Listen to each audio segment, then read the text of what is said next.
आपका स्वागत है। आज के संदेश को आपके मुखांतर से सुनेंगे हम। वो बातें समझेंगे, सुनेंगे। यीशु जो चाहते हैं, हम सीखने के लिए तैयार हैं। लेकिन हम सबके लिए एक मिनट प्रार्थना करेंगे, मंडली के लोगों के लिए, सारे भाई बहन के लिए प्रार्थना करेंगे। बाद में संदेश सुनाएंगे। ठीक है। सबको जय मसीह की। समय देने के लिए धन्यवाद पास्टर जी। प्रार्थना करेंगे। Praise the Lord, praise the Lord, praise the Lord. प्रभु हम तेरा धन्यवाद देते हैं, आपकी महिमा आपकी स्तुति करते प्रभु, आपके पवित्र चरणों में आते परमेश्वर। बचन में लिखा है प्रभु जी, क्या ही मनोहर और भली बात है कि भाई लोग आपस में मिले रहे। सच में मेरे परमेश्वर, जो हम सब लोग मिल करके तेरे पवित्र चरणों में आए परमेश्वर, और प्रभु जो लोग अलग अलग जगहों से जुड़े हैं प्रभु जी, हर लोगों को आशीषित करे प्रभु, उनके बच्चों को, उनके परिवार को, उनकी कलीसिया को आशीषित करें, और जो भी प्रतिज्ञा का वचन पढ़ा गया उस पर भी आशीष होने पाए। अभी हम लोगों ने आजकल नबी की किताब को भी पढ़ा परमेश्वर, उस पर भी तेरी आशीष होने पाए परमेश्वर, आपकी दया आपका अनुग्रह होने पाए। हमारे बीच में कोई बीमार है, किसी कारण बस प्रभु जी परेशानी में है, तो उसको छुटकारा दीजिए और चंगाई दीजिए। जो लोग यात्रा में है प्रभु, उनको यात्रा को सफल करिए परमेश्वर। और प्रभु आपकी दया आपका अनुग्रह हो। जो आज संडे वर्शिप के लिए तैयारी कर रहे हैं प्रभु, उनको भी होने में सहायता करना प्रभु जी। हम लोग एक परिवार होकर के तेरे संदेश को सुनने के लिए जा रहे हैं प्रभु। संदेश को सुनने के लिए आपकी पवित्र आत्मा की भरपूरी है प्रभु। बिना तेरे भरपूरी के हम कुछ नहीं कर सकते प्रभु। हम मनुष्य है प्रभु जी, यदि तू नहीं है प्रभु तो हमारे अंदर कुछ भी नहीं है प्रभु जी। अगर तू है परमेश्वर तो हम सब कुछ कर सकते हैं मेरे परमेश्वर। ना तो बल से, ना शक्ति से, पर तेरी आत्मा के द्वारा हम सब कुछ कर सकते हैं प्रभु जी। इसलिए सिखाने वाली बुद्धि, सिखाने वाली आत्मा, समझ की आत्मा, प्रेम की आत्मा, धीरज की आत्मा को दीजिए प्रभु जी, ताकि हम बड़े उत्साह के साथ, आनंद के साथ तेरे वचन को सीखें प्रभु, और तेरी महिमा करें मेरे परमेश्वर। जो लोग किन्हीं कारणों से नहीं जुड़े हैं प्रभु, उनको भी आशीषित करें। आपकी दया आपका अनुग्रह, प्रार्थना यीशु के नाम से, आमीन।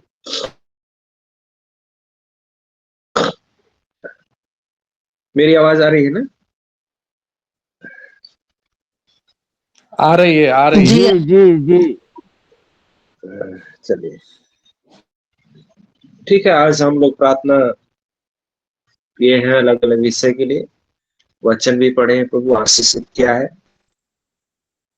अब हम लोग परमेश्वर के वचन की तरफ चलेंगे, और जिस वचन के द्वारा हमें चंगाई मिलती है, जिस वचन के द्वारा हमें उद्धार मिलता है, छुटकारा मिलता है, उस वचन की तरफ हम लोग चलेंगे।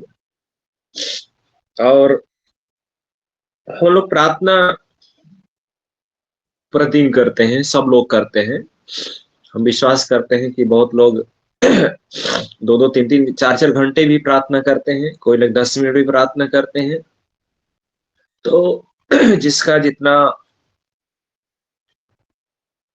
आत्मा अगुवाई करता है उसके अनुसार प्रार्थना करते हैं। लेकिन हम लोग एक व्यक्ति के बारे में देखेंगे कि वो व्यक्ति हम लोग जैसे कोई मुसीबत में पड़ते हैं, परेशानियों में पड़ते हैं, समस्याओं में पड़ते हैं, बीमारी में होते हैं, तो हम लोग परमेश्वर को पुकारते हैं कि प्रभु मेरी प्रार्थनाओं को सुने और उत्तर दे। लेकिन हम लोग एक व्यक्ति के बारे में देखेंगे जिसका नाम योना है, और उसने पावर बहुत ही शक्तिशाली प्रार्थना किया था। उस समय जब उसने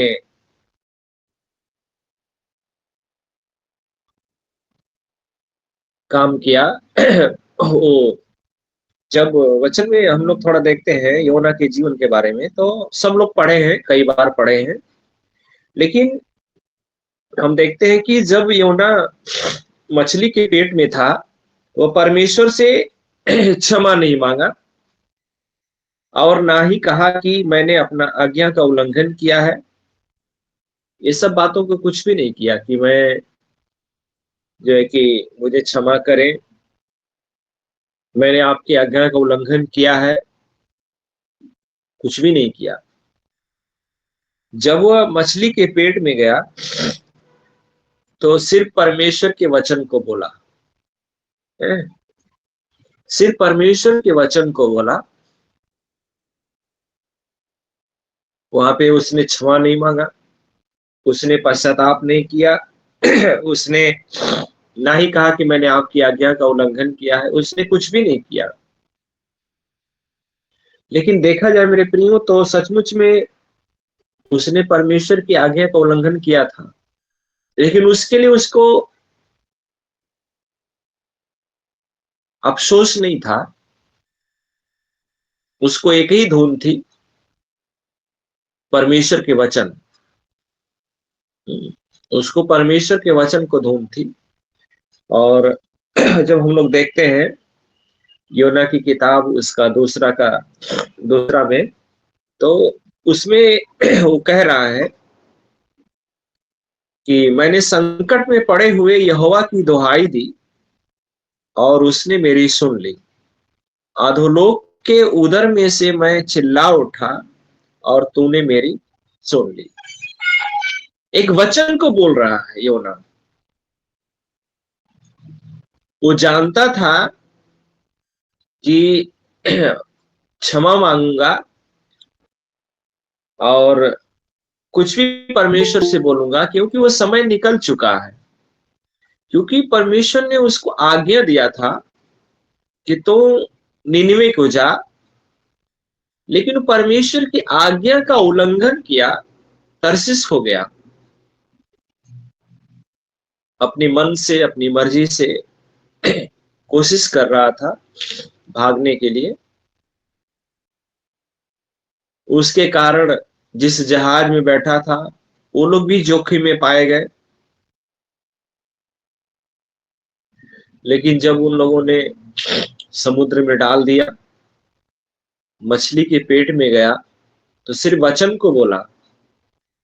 वो जानता था कि अब यहाँ पे पश्चाताप करने से, क्षमा मांगने से कुछ भी होने वाला नहीं है।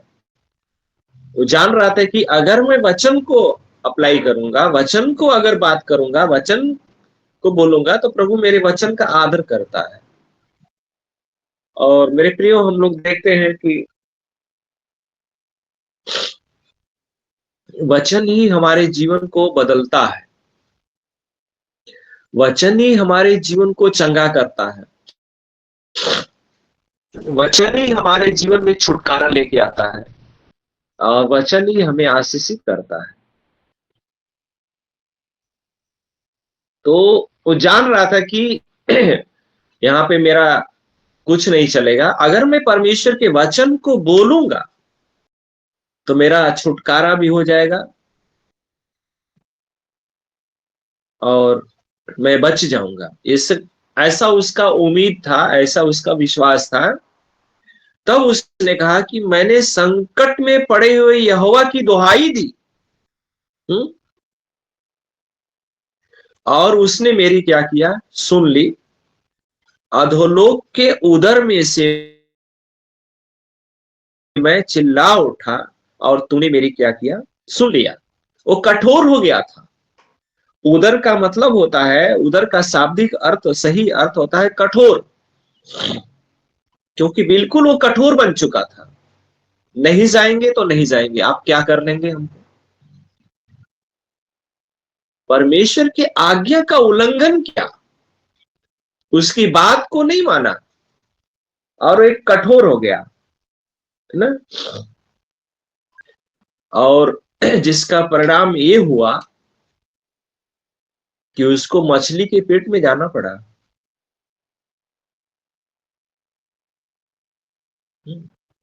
उसको मछली के पेट में जाना पड़ा। तो जान रहा था कि मैं, मेरी मृत्यु करीब है, अब तो मैं मृत्यु को पा जाऊंगा, मृत्यु मेरी निश्चित है।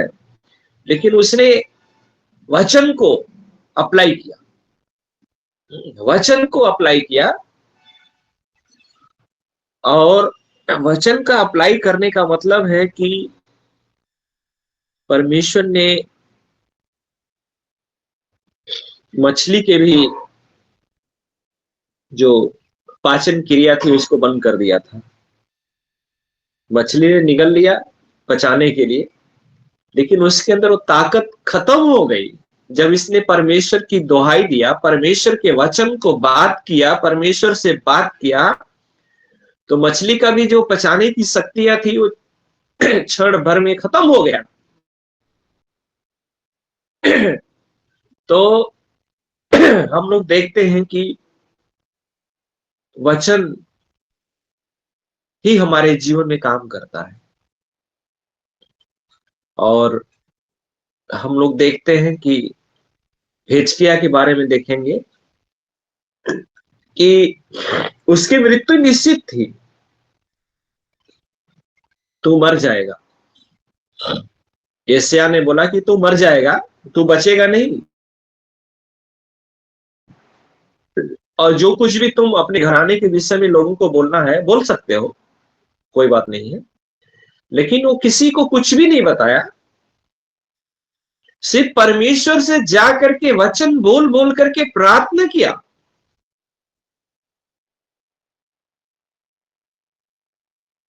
और जिसका परिणाम ये हुआ कि उसकी आयु को परमेश्वर ने 15 साल तक बढ़ा दिया।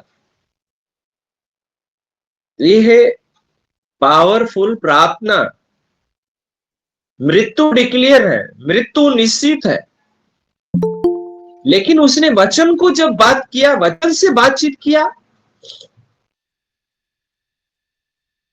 तो वही यशायाह बोल रहा है, अभी ड्योढ़ी के बाहर भी नहीं गया, वही यशायाह क्या बोल रहा है, तेरी प्रार्थना सुन ली गई है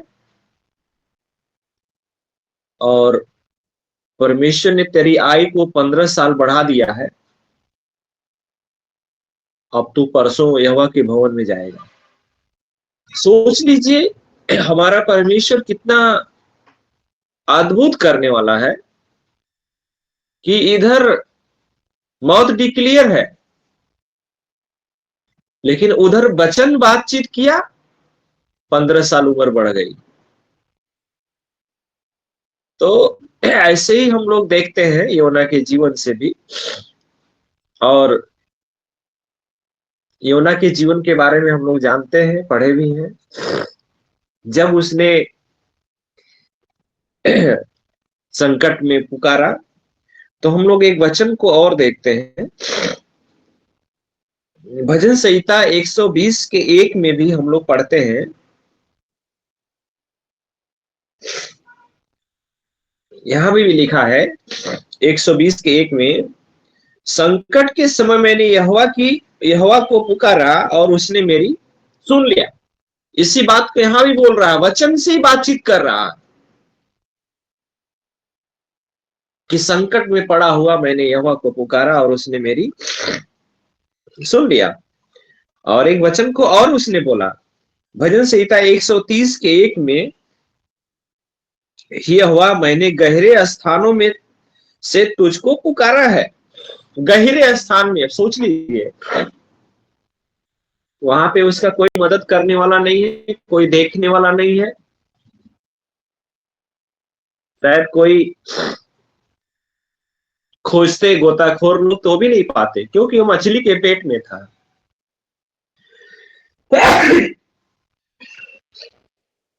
उसका कोई पता नहीं लगा सकता था, चाहे लोग अपने आप को बहुत ही अनुभवी लोग हों, समुद्र के बीच में रहने वाले, वो लोग भी उसका पता नहीं लगा पाते, क्योंकि वो मछली के पेट में था।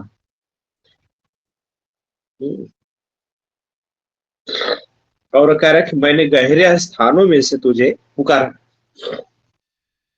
तो मेरे प्रियो, जब उसने पुकारा, वचन को बोल करके पुकारा, तो परमेश्वर ने उसकी पुकार को सुना और मछली को आदेश दिया कि तू निनवे को जाकर के निनवे के मुहाने पे जाकर के तो इसको उगल देना, ये आदेश दिया मछली को। और मछली ने वैसा ही किया, क्योंकि परमेश्वर की एक योजना थी। योजना एक थी कि निनवे के लोग बहुत हठीले थे, बहुत क्रूर लोग थे। इस बात को योना बहुत अच्छी तरह से जानता था, भली बात जानता था। लेकिन परमेश्वर ने निनवे को बचाने के लिए एक बहुत बड़ी योजना बनाई। इधर इसने वचन बोला और परमेश्वर ने उसके लिए एक योजना बनाई निनवे को बचाने के लिए। क्योंकि निनवे के लोग जो है मछली देवता की आराधक थे, मछली देवता की लोग पूजा पाठ करने वाले थे। इसलिए निनवे के लोग समुद्र के किनारे उठ करके सुबह सुबह में मछली की आराधना करते थे और मछली को अपना देवता मानते थे। तो मछली ने क्या किया कि जब निनवे के सारे लोग समुद्र तट पे आराधना कर रहे थे, उसी समय मछली के मुंह से निनवे को उगल दिया, अरे सॉरी, योना को उगल दिया। और जब योना को उगल दिया तो योना बोल रहा है, बातचीत कर रहा है। तो निनवे के लोग सोचे कि ये तो हमारे लिए देवता आ गया है। हमारी प्रार्थनाओं को, हमारी पुकार को हम लोग इतने दिन से कर रहे थे, तो आज हमारा देवता हमसे खुश होकर के हमसे बात करने के लिए आ गया है। वो लोग बहुत खुश हो गए कि इतना दिन से हम लोग मछली देवता की पूजा पाठ कर रहे थे, कोई उत्तर नहीं मिल रहा था, लेकिन आज सच में मछली देवता ने हमारी प्रार्थनाओं को सुन लिया, हमारी पुकार को सुन लिया। और तब समुद्र के किनारे लोगों ने निनवे के लोगों ने योना का स्वागत किया। और योना ने जो जो बातें बताई थी, परमेश्वर ने जो जो बातें उन लोगों को बताने के लिए बोला था, उन बातों को योना ने बताया। और सारे निनवे के 1,20,000 लोगों ने मन फिराया और प्रभु के ऊपर विश्वास किया। तो मेरे प्रियो, जब हमारे जीवन में प्राप्त वचन रहेगा, तो वचन के द्वारा ही हम लोग जो है कि सारे कठिन बातें, परमेश्वर की गूढ़ बातें हम समझ सकते हैं। शायद ये पेट में जाकर के परमेश्वर के वचन को नहीं बोलता, तो शायद निनवे के लोग नहीं बचते, लेकिन इसने वचन से बातचीत किया परमेश्वर से। और हम लोग देखते हैं कई उदाहरण है जो वचन से बातचीत हुआ है। यीशु मसीह भी जब 40 दिन उपवास खत्म हुआ, उसका पत्थर लिया था, शैतान बोला इन पत्थरों से कह दे तो रोटी बन जाएगी, लेकिन यीशु मसीह ने वचन से जवाब दिया। यीशु मसीह बोल सकता था अरे तुम्हारी औकात क्या है, या तुम कैसे बोल सकते हो, मैं अपने दिमाग से इसको रोटी बना सकता हूं, लेकिन नहीं, कुछ भी बोल सकता था यीशु मसीह, लेकिन उसने वचन से बात किया। मनुष्य केवल रोटी से नहीं, परंतु परमेश्वर के वचन से जीवित रहेगा। देखिए लिखा है, वचन से बातचीत कर रहा है। तो मेरे प्रियो, अगर हम लोग वचन से बातचीत करेंगे, किसी से भी बात करेंगे, अगर हमारा दुश्मन भी हो, तो हम लोग जरूर विजय को प्राप्त करेंगे। और जब हम लोग अपना दिमाग लगाते हैं, वचन को एक किनारे रखते हैं, प्रभु को एक किनारे रखते हैं, और वहां पे जब हम बोलते हैं कि मैंने किया, मेरी प्रार्थना के द्वारा ऐसा हुआ, अगर मैं प्रार्थना नहीं करता तो तुम्हारा जीवन नहीं बचता, तुम्हारे जीवन में ये आशीष नहीं आती, मैं ये किया, मैंने तुम्हारे लिए वो किया, और दुनिया भर का बोलते रहते हैं, वहां पे परमेश्वर का काम नहीं होता है। वहां पे जब हम बोलते हैं कि प्रभु तू यहाँ पे है, मैं नहीं हूं, तब काम होता है, क्योंकि काम करने वाला प्रभु है। मेरे प्रियो, अगर यीशु मसीह आज हमारे जीवन से हट जाए तो हम कुछ भी नहीं कर सकते हैं, क्योंकि काम करने वाला वचन है। क्योंकि हम लोगों ने यीशु मसीह को देखा नहीं है, पवित्र आत्मा को देखा नहीं है, परमेश्वर को देखा नहीं है, लेकिन जब वचन को हम लोग देखते हैं तो उसमें सारी झलक दिखाई देती है, उसका प्रतिबिंब हमारे सामने दिखाई देता है। उसमें हम लोग यीशु मसीह को देखते हैं, उसमें पवित्र आत्मा को देखते हैं। जब वचन को देखते हैं तो उसमें यीशु मसीह दिखाई देता है, उसमें पवित्र आत्मा दिखाई देती है, उसमें परमेश्वर सब दिखाई देता है। त्रिएक परमेश्वर उसमें स्पष्ट रीत से दिखाई देता है जब हम लोग वचन को देखते हैं। क्योंकि आदि में वचन था, वचन ही परमेश्वर के साथ था, वचन ही परमेश्वर था। तो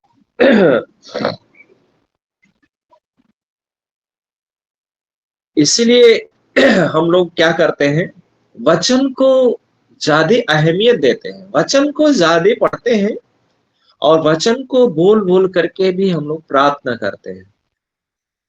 तो हमारे जीवन में वचन का बहुत महत्व है। और फिर भजन संहिता 142 के एक में लिखा, मैं यहोवा की दुहाई देता, मैं यहोवा से गिड़गिड़ाता हूँ। मैं दुहाई देता और मैं गिड़गिड़ाता हूँ। हम लोग एक वचन को और पढ़ेंगे, जिस किसी को मिले, विलाप गीत 3 अध्याय 55 और 58 पद।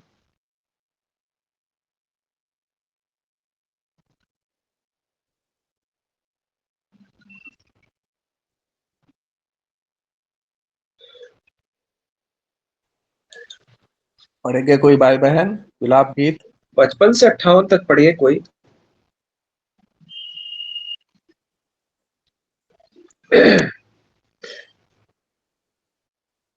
पास विश्वनाथ प्रसाद जी, आप पढ़ेंगे?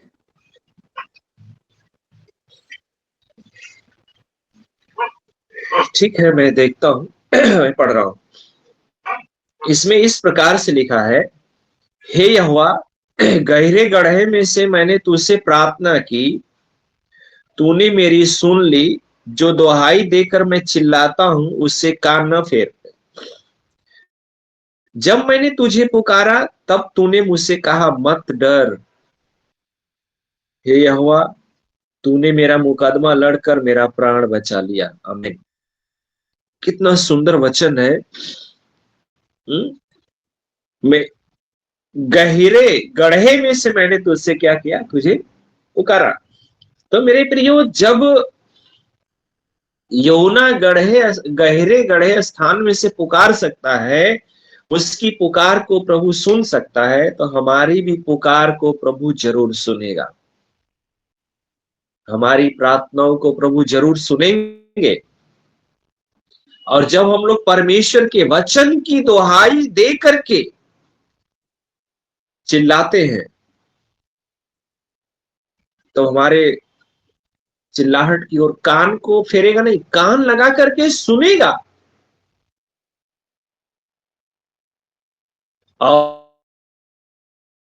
और योना कह रहा है कि जब मैंने उसे पुकारा, तब तूने मुझसे कहा, मत डर।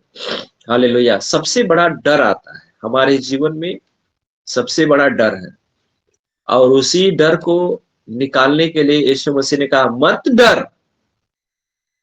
जैसे हम लिखा, मत डर क्योंकि मैं तेरे साथ हूं, इधर उधर मत ताक क्योंकि मैं तेरा परमेश्वर हूं। मेरे प्रियो, हमारे अंदर सबसे डर है। आप लोग देखेंगे एक प्रचार आता है ना, डर के आगे जीत, है ना। देखिए, योना भी डर गया था निनिवे के लोगों से, उनके बारे में सुन करके। लेकिन सारी बातों को होने के बाद पुकारा गहरे स्थान में से, वैसे सब किया, उसके अंदर एक डर बना हुआ था, भय बना हुआ था।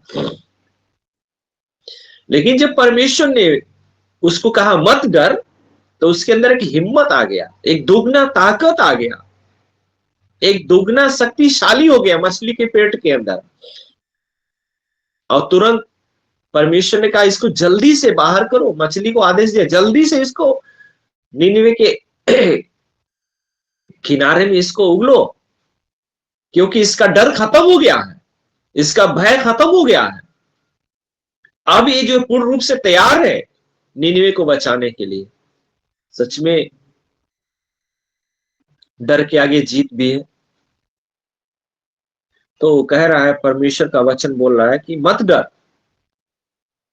हमें डरने की आवश्यकता नहीं है, क्योंकि हमारा मुकदमा लड़ करके हमारे प्राण को यीशु मसीह ने बचा लिया।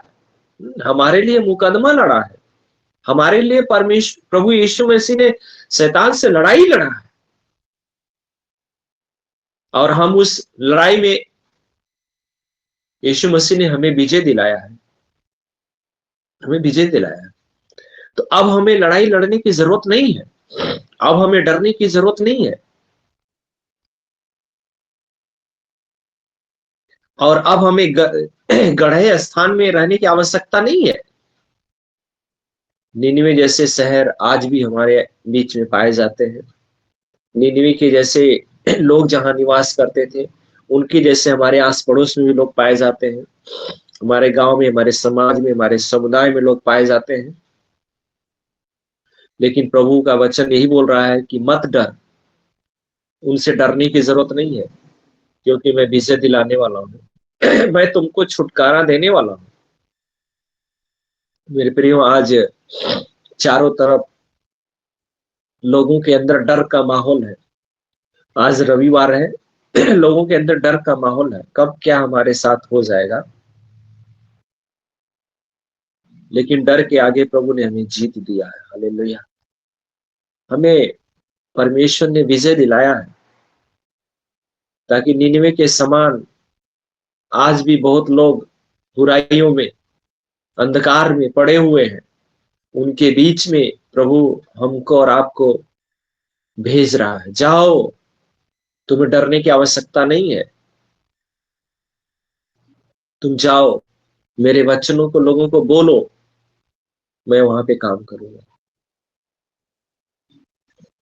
तो आज प्रभु इस वचन के द्वारा हम लोग को यही सिखा रहा है कि हम भले संकट में हो, भले परेशानियों में हो, लेकिन हमें डरने की आवश्यकता नहीं है। हमें वचन बोल करके प्रार्थना करना, हमें वचन को लेकर के चलना है। हमारे अंदर से अहम, घमंड, अहंकार, मैं की जो भावना होती है कि मेरे द्वारा सेवा बढ़ गई, मेरे द्वारा ये लोग बच, ऐसा कुछ भी नहीं होना चाहिए। ये सब प्रभु की दया है, प्रभु ने बढ़ाया है, प्रभु ने दिया है। ये सब कुछ प्रभु का है। तो पहला स्थान हम लोग वचन को दे। वचन रहेगा तो प्रभु मेरे साथ साथ रहेगा। उसकी प्रतिबिंब, उसकी झलक वचन में होकर के हमारे आंखों के सामने दिखाई देगा, और काम प्रभु करेगा, हम सिर्फ खड़े रहेंगे। हम तो एक माध्यम है, हम एक कठपुतली के समान है। प्रभु जिधर चाहेगा उधर नचाएगा। अगर प्रभु चलाएगा तो हम बहुत अच्छे से चलेंगे। लेकिन जब हम लोग अपने दिमाग से, अपने बुद्धि के द्वारा चलने की कोशिश करेंगे, तो एक दिन हम भी योना के समान समुद्र जैसे गहरे स्थान में हमें भी जाना पड़ेगा। फिर वो समय नहीं रहेगा दुहाई देने का, वो समय नहीं रहेगा वचन पढ़ने का। प्रभु का वचन यही सिखा रहा है कि आज हम लोग वचन को अहमियत दें, वचन को पहला स्थान दें। जब हमारे जीवन में वचन रहेगा तो प्रभु मेरे साथ साथ रहेगा, मेरे संग संग रहेगा, क्योंकि वचन ही चंगा करता है, वचन ही दुष्ट आत्माओं को निकालता है। नहीं तो इस किवा के बच्चों की तरह से दुष्ट आत्मा हमें नंगा कर देगा और हम नंगा होकर के भागना पड़ेगा हमको। नहीं तो हम लोग बड़े विश्वास के साथ बोल सकते हैं, हे सकल धर्म के बैरी, तो परमेश्वर के राज को अभी भी टेढ़ा मेढ़ा करना नहीं छोड़ेगा। जब पौलुस ने बार यीशु को बोला था, तो अभी भी परमेश्वर के राज को टेढ़ा मेढ़ा करना नहीं छोड़ेगा। जब वचन रहेगा तभी हम काम कर सकते हैं। मेरे प्रियो, वचन बहुत जरूरी है हमारे जीवन में और आपके जीवन में। तो आज के इस संदेश के द्वारा प्रभु हम सब लोगों को बहुत ऐसे आशीष दे। सबको जय मसीह की। जय मसीह। बहुत ही सुंदर संदेश को सुना रहे थे पास्टर सुभाष चंद जी। योना जानता था, मैं वचन को क्लेम करूंगा तो परमेश्वर क्षमा कर सकता है। वचन से बातचीत करेगा तो मैं क्षमा पाऊंगा। क्षमा पाकर, माफी पाकर परमेश्वर क्या करता है? तर्शीश जाने वाले योना को फिर से निनवे को भेजता है, फिर से अपना काम करवाता है। बढ़िया संदेश को सुना हमने। अब साजन कोसी सर छोटा सा प्रार्थना करेंगे। Praise the Lord, praise the Lord. आइए हम प्रार्थना के लिए अपनी तैयारी दें। धन्यवाद प्रभु, सुंदर सुबह में समय से पहले जागृत अवस्था में लाकर वो तैयारी दी कि आज के इस पवित्र दिन को हम कैसे अपना सकते, प्रभु की सामीप्यता में कैसे हम प्रभु को पा सकते, अपने आप को जांच कर समझ लें और निरंतर वचन की बातों को समझकर हम वचन के अनुसार चलने की पात्रता रख वो सिद्धता के अनुभव में जाने के लिए प्रभु से हम चाह पाए, मांग पाए। धन्यवाद प्रभु, हर एक शुद्ध बातों के लिए, पवित्र बातों के लिए हमें वो तैयारी दीजिए पिता परमेश्वर, कि हम अपने आपे से बाहर होकर अपने चाल चलन को ध्यान से परख कर रख कर यहोवा की ओर फिर कर कैसे हम प्रभु को पा सकते, प्रभु के नजदीक रह सकते, प्रभु को भाते हुए हो सकते। इन बातों का चयन, इन बातों की सोच हमारे जीवनों में निरंतर होनी ही चाहिए। धन्यवाद प्रभु। यस लॉर्ड, धन्यवाद प्रभु। अब तक के तमाम आशीषों के लिए हम धन्यवादी हैं पिता परमेश्वर। यस, होने दे पिता, आगे के जीवन में जब तक हमारा जीवन इस पृथ्वी पर है पिता परमेश्वर, हम आपके आज्ञाओं का पालन करते हुए, आपके भाते हुए हम रह पाए और सिद्धता की परख को पकड़ पाए पिता परमेश्वर। यस लॉर्ड, धन्यवाद प्रभु। हर एक बात से आपके नाम को आदर और महिमा मिलने पाए पिता परमेश्वर। जहां जहां पिता आपके दास भक्त वचन को सुनाने की ओर है पिता, पवित्र आत्मा के अभिषेक से एक एक वचन कारगर और सिद्ध हो पिता, सुनकर आत्माएं तृप्त हो पिता, और आपकी ओर फिरने के लिए आकर्षित रह पाए पिता परमेश्वर। धन्यवाद प्रभु। आदर और महिमा आपको देते हुए प्रार्थना को प्यारे प्रभु यीशु मसीह के नाम से मांगते हैं। आमीन, आमीन, आमीन। आमेन, आमेन।